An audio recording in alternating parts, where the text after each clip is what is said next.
Bonjour à toutes et à tous, ravi de vous retrouver pour une nouvelle émission de marché. C'est Riquet, soyez les bienvenus. Aujourd'hui, on va parler du gold et on va se poser la question de quels objectifs on pourrait viser à moyen terme sur l'or avec pourquoi pas l'objectif des 4000. Je vous partagerai mon avis, ma vision moyen terme et également court terme sur cet actif. Mais comme d'habitude, vous le savez, on va d'abord parler de l'actualité des marchés financiers. Aujourd'hui, je vous parlais du calendrier. On va parler de deux entreprises françaises également qui sont plutôt bien orientées graphiquement et dont je souhaite vous toucher 2 mots et je vais vous parler aussi, du portefeuille de Warren Buffett que je me suis amusé à analyser hier. J'en ai fait tout un thread sur, X, donc c'est l'occasion de regarder tout cela ensemble. Concernant le calendrier économique, on a une journée, fortement attendue sur les marchés puisque vous le savez, ou peut-être pas encore, que ce soir, on a la publication, donc de la Fed sur ses taux d'intérêt. On va en savoir un petit peu plus. Alors rapidement, hein, c'est quand même important peut-être de le remontrer ici. Vous savez que vous pouvez accéder un petit peu aux prévisions des taux directement sur le CME Group. Donc vous tapez CME Group, FedWatch et vous allez retrouver ici sur le FedWatch Tool les prévisions. Donc vous voyez bien que ce soir, ce que les marchés attendent, c'est bien évidemment pas en réalité tant les taux puisque il y a très peu et il faut toujours, enfin ne jamais ne dire jamais, il faut toujours être très prudent, mais il y a très peu de chances malgré tout qu'on ait une baisse des taux ou voilà, quelque chose de différent par rapport à ce qu'on a actuellement. Ce qui va nous intéresser, c'est le discours qui sera tenu dans la prévision des prochaines prises de décision justement de la Fed. Les 2 prochaines seront le 30 juillet et le 17 septembre. Comme vous pouvez l'observer pour l'instant, et je dis bien pour l'instant, au 30 juillet, on s'attend à ce qu'il y ait peu de baisse encore une fois. Et le 17 septembre, pour le coup, on espère, en tout cas, on envisage une potentielle baisse des taux. Alors, je vous invite à être prudent là-dessus parce que ce qu'il faut bien avoir en tête, c'est que le marché table, depuis quelque temps maintenant sur 2 à 3 baisses de taux sur cette année 2025. On est quand même, au mois de juin. On voit bien que la première potentielle baisse des taux sera envisagée en septembre. Mais déjà cette année, on avait un narratif qui nous disait qu'on aurait des baisses de taux sur mai, sur juin et comme vous le voyez, a priori même sur, juillet, ça ne sera pas le cas. Donc attention à ne pas tout confondre et je pense que cette incertitude, une fois de plus, au-delà, bien évidemment, du contexte géopolitique et de la guerre commerciale dans lequel nous évoluons, bah, celui-ci vient rajouter de l'incertitude et c'est pourquoi on observe depuis plusieurs jours, plusieurs semaines même maintenant, des marchés extrêmement plats, avec très peu de volatilité, très peu de direction, puisque je pense qu'on attend des événements ou des éléments en tout cas plus clairs et que ce n'est pas le cas pour le moment. Voilà un petit peu ce qu'il faudra regarder et on aura également l'inflation du côté de l'Europe et donc du Royaume-Uni. Comme vous pouvez le voir, moi je vous invite vraiment à être extrêmement prudent sur ces journées de trading pour les day traders notamment. Je vous invite à vous écarter des marchés, préparer vos plans et être prêt à agir quand bon sera. On a plus exactement deux entreprises dont je souhaite vous parler rapidement ce matin, OVH et Morel Prom. On commence avec OVH qui vient d'intégrer le SBF 120. Donc pour ceux qui ne connaissent pas le SBF 120, vous connaissez probablement le CAC 40, qui est un indice qui va regrouper les 40 plus grosses capitalisations françaises en bourse. Eh bien, vous avez la même chose sur 120, c'est ce qu'on appelle le SBF, les 120 plus grandes capitalisations. Et OVH, comme vous le voyez, donc, qui est leader européen du cloud, a une orientation qui est extrêmement intéressante. Moi, c'est un titre dont je vous ai déjà parlé dans une vidéo sur les entreprises sous-valorisées. C'est un titre que je trouve assez intéressant. On en avait parlé un petit peu plus bas par ici de mémoire. Bien sûr, peu importe si c'est a monté ou descendu, mais je pense que c'est un titre qui est intéressant. Et si on observe un petit peu de plus près, pour ceux qui avaient suivi mes différents contenus sur la stratégie de Weinstein, bah, on est un petit peu là-dedans, en phase d'accumulation ici en weekly. On voit quand même qu'on est plat depuis un peu plus de 2 ans et puis finalement on sort au-dessus de ce niveau de résistance sur à peu près les 11 euros. On est désormais à 14. Pourquoi pas envisager un petit pullback pour essayer d'optimiser l'entrée, voire même prendre un trade et ensuite, pourquoi pas faire du trend following si bien évidemment le titre décide de s'envoler. Deuxième titre dont je souhaitais, vous parler, c'est un titre que pour le coup j'ai en portefeuille, pas pour spécialement pour des raisons techniques, mais plutôt pour des croyances, et autres. J'ai parlé de cette, action sur ma chaîne en détail sur la vidéo que vous avez ici, vous l'avez également sur mon canal Telegram. Ce qui m'intéresse malgré tout graphiquement et c'est pourquoi je vous en parle ce matin au-delà de vous parler du fondamental, c'est tout simplement de voir effectivement cette consolidation qui s'est faite sur les 4,8 4,80 €. On voit effectivement un beau petit double bottom, hein, en tout cas phase de consolidation qui semble vouloir s'extirper et donc pourquoi pas aller chercher le haut du range. En tout cas, il y aura sûrement une prise de profit qui sera faite de mon côté, si on a la chance bien évidemment d'aller chercher ces niveaux. Autre chose dont je voulais vous parler, c'est le portefeuille de Warren Buffett. C'est toujours extrêmement intéressant de suivre les portefeuilles des grands investisseurs à succès parce qu'il y a toujours des enseignements à en tirer, pas forcément à recopier parfaitement le portefeuille. Encore une fois, si on s'amusait à le recopier maintenant, est-ce que ça aurait un réel intérêt? Oui, non, peut-être. Voilà, je ne suis pas là pour répondre à cette question, mais plutôt pour essayer de voir comment il agit sur son portefeuille et nous, sur nos portefeuilles, d'essayer de faire la même chose. Simplement déjà, alors, juste aussi, il y a un point important, pourquoi j'ai regardé son portefeuille? Parce que ce qu'il faut savoir, c'est que je crois, je ne veux pas me tromper sur le montant, mais il y a une obligation, légale, hein, qui est que tout investisseur ou fonds d'investissement qui détient plus de 100 millions d'euros d'actifs, en bourse, doit déclarer ce qu'on appelle, un document, le 13F et c'est tout simplement, eh bien, un document qui vient lister le portefeuille à la fin de chaque trimestre. Vous avez jusqu'à, je crois, 45 jours après la date officielle de la fin du trimestre en question pour publier ce rapport.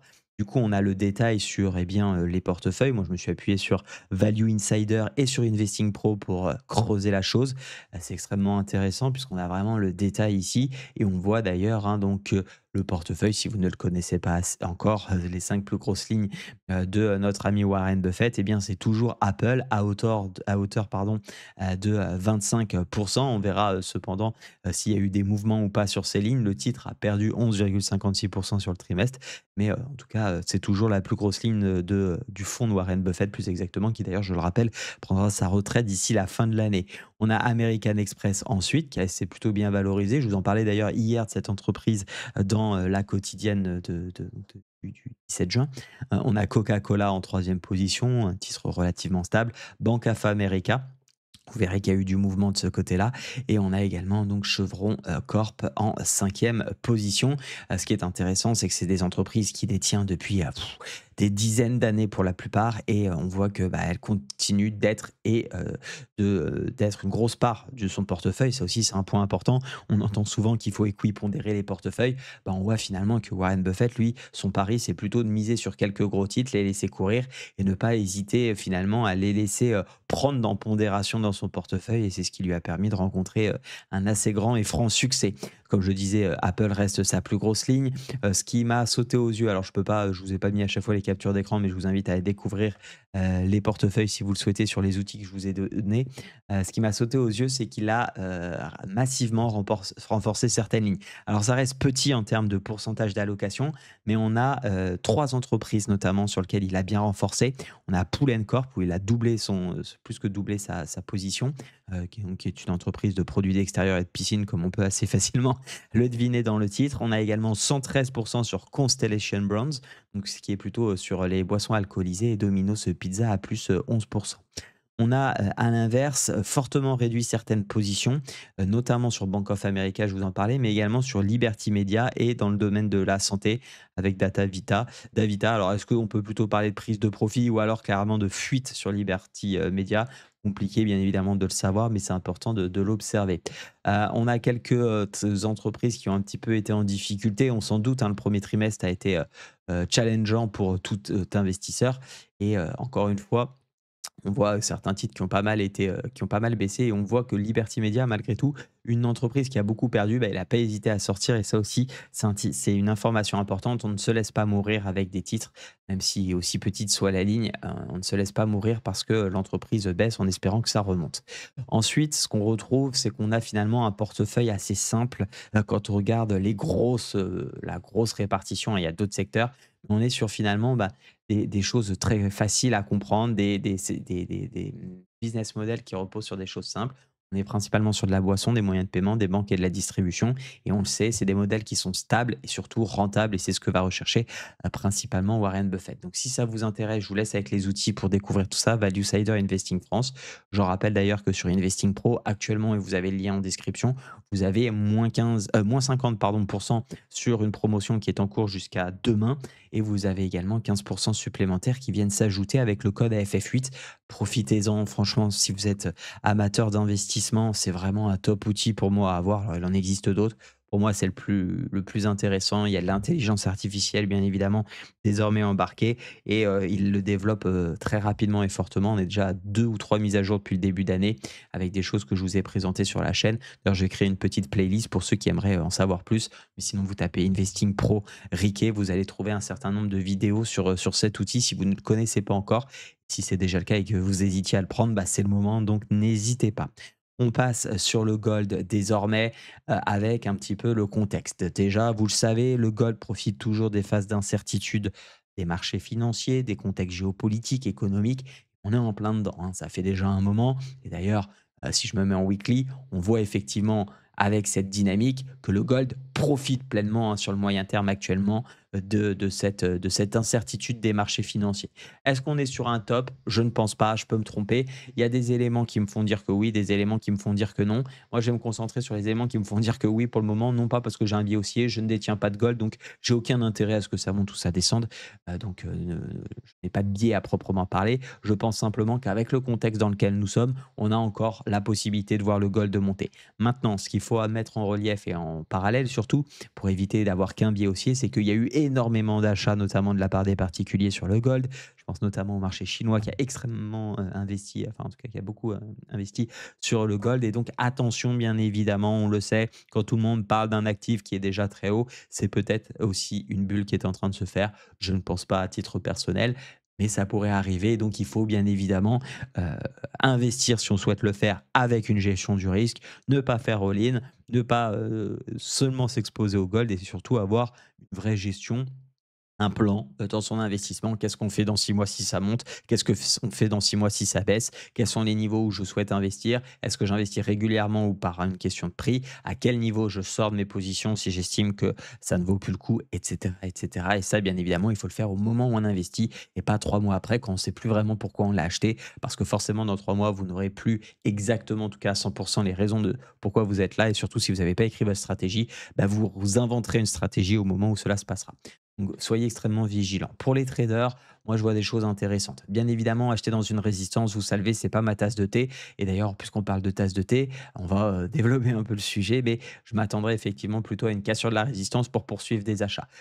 Disais, on parle de tasse de thé, on a une figure de continuation qui est un petit peu larvée, ce qu'on appelle une tasse à séquence qui permet finalement de projeter des objectifs. Donc vous pouvez prendre la hauteur de la tasse, de la anse, pardonnez-moi, dans un premier temps, et vous reportez sur la ligne de cassure qui nous emmène au 3655 et vous pouvez bien évidemment prendre aussi, ça va pas changer beaucoup parce qu'elle est assez serrée, comment dire, cette tasse avec anse. Normalement, la anse doit être un petit peu plus petite, 1,5 fois plus petite que la tasse, mais peu importe. Et si on reporte ici, vous voyez que ça nous emmène à 3700. Grosse maille, ce qu'on peut en déduire, c'est qu'on a un objectif moyen terme, en tout cas sur les 3650, 3700, qui peut être intéressant. Et pourquoi pas, pour les plus ambitieux d'entre vous, d'aller chercher les 4000 $ la once. C'est tout à fait possible, hein. Maintenant, soyons prudents. D'un point de vue trading, j'attendrai quand même la cassure et la résolution de ce niveau parce que malgré tout, oui, on est dans un contexte qui peut aider. Alors ceux qui veulent simplement trader au fondamental et qui ont des convictions profondes, pourquoi pas? Encore une fois, je ne sais pas ce qu'il en sera. Mon but, c'est pas de deviner si demain ou après-demain ou dans 3 semaines ça va casser ou si ça va rejeter. Mon but, c'est simplement d'avoir un plan. Ce que j'aimerais faire pour ma part, c'est effectivement attendre une cassure, avoir une jolie petite réaction et pourquoi pas jouer la continuation haussière sur les 3600, 3700. C'est le plan que j'envisage pour moi le plus. Ou alors, si jamais on a une correction, jouer un petit peu ce range, vous voyez qu'on a ici, et essayer de voir une fausse cassure de l'oblique, réintégration pour avoir ce gros support finalement qui tient sur la zone des 3200 et repayer jusqu'au haut du range. Faire grosso modo ce que j'ai plus ou moins bien fait par ici, on va dire plutôt bien fait puisque ça finit en TP, mais mais on aurait pu essayer de mieux rentrer. Je suis rentré un petit peu haut, mais ça a été, j'ai fait un joli ratio de 2 sur quasiment un mois, donc ça a été long, mais ça fait un peu plus de ratio de 2 d'ailleurs, 2,1. Mais voilà, ça paye et je pense qu'il faut savoir tenir ses plans et ces plans-là, on les réussit parce que, aussi c'est préparé longtemps à l'avance et parfois on prépare longtemps à l'avance des plans qui ne se déclenchent jamais. Ça peut être frustrant, mais c'est comme ça, c'est le trading. Le marché ne sont pas là pour nous remercier de notre patience. Les marchés, ne sont pas méritocratiques, hein, donc ils ne sont pas là pour vous récompenser de votre patience ou autre. Le marché en a rien à cogner de vous. Il faut bien l'avoir en tête et il ne vous doit rien surtout, hein, c'est important de l'avoir en tête. Donc surtout restez focus sur ce que vous pouvez maîtriser, sur ce que vous pouvez faire et tout le reste, eh bien, faites-en abstraction, même si c'est difficile, je l'entends, hein, je suis absolument pas en train de dire qu'il faut trader sans émotion ou autre, puisque le principe de l'humain, c'est d'avoir des émotions, d'avoir du raisonnement. Donc il faut simplement savoir intégrer ses émotions à son trading et non pas, comme j'entends souvent, devenir une machine sans avoir d'émotions. Ça n'existe pas.